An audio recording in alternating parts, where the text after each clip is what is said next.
You do get a little bit colder, and you don't possibly get quite as hot as we do, but pretty darn close. So, and also the wind out here is really bad, both in the severely cold weather and the severely hot weather, because the wind itself with those extreme temperatures can do damage to plants as well. But any drought tolerant, desert adaptive plants, like a lot of the Texas Ranger varieties, Texas sage, cassias to some extent, a lot of the agaves and yuccas are very good to plant here as well. You can plant things like the red Mexican bird of paradise are very good. Take a lot of heat and cold because they do go dormant in the winter.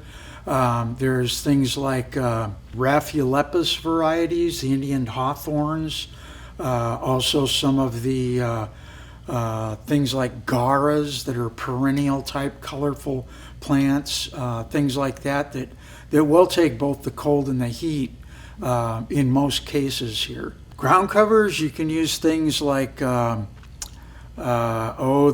Australian racer, things like dahlia, the indigo bush, the low-growing ones like I think it's called black indigo, the dahlia negra.